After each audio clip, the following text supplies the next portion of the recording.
There was once a prestigious girls' hostel in downtown Boston, Massachusetts. Among its 5 floors, the fifth floor was considered the quietest.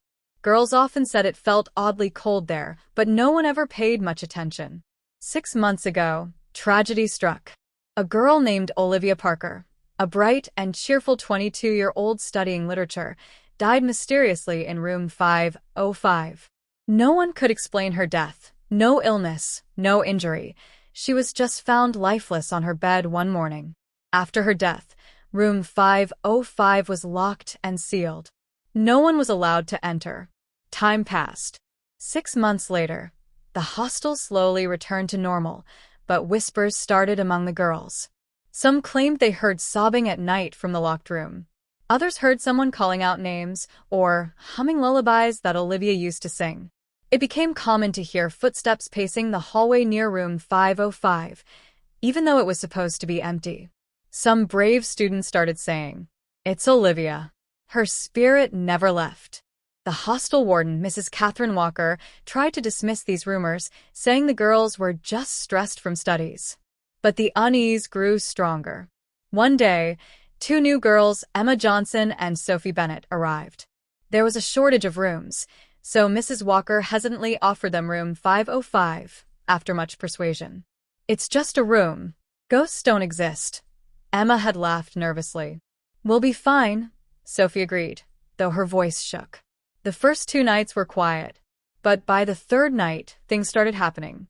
At exactly 2:05 a.m., they heard soft knocking from the closet door. On the fourth night, Sophie woke up screaming. She swore she saw a figure sitting at the edge of her bed, brushing its hair.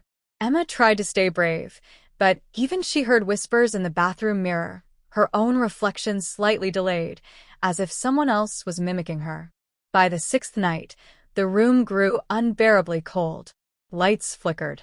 Shadows moved independently of any human form. The room smelled faintly of lavender, Olivia's favorite perfume. And then came the 7th night. As the clock struck midnight, the room door slammed shut by itself. The closet creaked open. From within the darkness, Olivia appeared. But she wasn't the cheerful girl from the photos anymore. Her face was pale, her eyes hollow and pleading. Her clothes hung loosely as if floating underwater. But the most horrifying thing, Olivia was alive, or at least a twisted, cursed version of her. "You shouldn't have come here," she whispered, her voice an echo from another world. Frozen in terror, Emma and Sophie could only watch as Olivia moved closer, her hands reaching out as if begging for help, or dragging them into her cold, endless night. The girls screamed, tore open the door, and ran downstairs, never once looking back. By morning, they had packed their belongings and left the hostel forever. Room 505 was locked once more. No one dared speak of it again. But on quiet nights, the 5th floor still carries the faint hum of Olivia's lullaby, waiting for the next soul brave or foolish enough to enter. After Emma and Sophie fled the hostel, room 505 remained locked, silent, almost as if it slept. For a while, the hostel returned to peace. New students came. Old students left. Time moved forward. 1 year later, the hostel decided to renovate the 5th floor. They thought a fresh coat of paint and new furniture would erase the bad memories. Workers arrived, breaking open room 505 with crowbars and heavy tools. But what they found inside froze them to the bone. The room was untouched, exactly as it was left the night Olivia died. The bed was neatly made. Olivia's books sat on the desk. A faint scent of lavender still hung in the air. And on the mirror, written in what looked like blood, were the words, "I am still here." Terrified, the workers refused to finish the renovation. Mrs. Catherine Walker decided to seal the room permanently, this time with bricks, not just locks. But evil is not so easily contained. Soon after, strange events began all over the hostel. Girls who lived near the 5th floor fell sick mysteriously. At night, the sound of a girl crying could be heard, growing louder and louder until it shook the walls. Then, 2 brave friends, Lily Adams and Charlotte Evans, decided to uncover the truth. They were journalism students, determined to find out what really happened to Olivia. One rainy night, they sneaked upstairs with cameras and voice recorders. Standing before the bricked-up wall of room 505, Lily pressed her hand against the cold surface. Charlotte whispered, "Olivia, if you're here, give us a sign." The lights exploded. The hallway temperature dropped so suddenly that their breath turned into mist. And then, the brick wall cracked open from inside, as if something was pushing to come out. A pale hand emerged. Olivia, or what remained of her, dragged herself through the crumbling wall, her eyes full of sorrow and anger.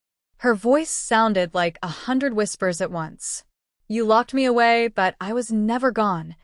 Lily and Charlotte screamed, trying to run, but Olivia was faster. She reached out, touching Lily's arm. Instantly, Lily's skin froze over like glass, her heartbeat slowing. Charlotte, thinking quickly, pulled Lily away, and they fled down the staircase. Behind them, Olivia's wail of agony echoed through the building, shaking the very foundations. The next morning, the hostel was shut down permanently. The police were called, but they found nothing but an abandoned fifth floor and a mirror shattered into 1,000 pieces, each reflecting a different image of Olivia. Rumor has it that the spirit of Olivia Parker was never evil.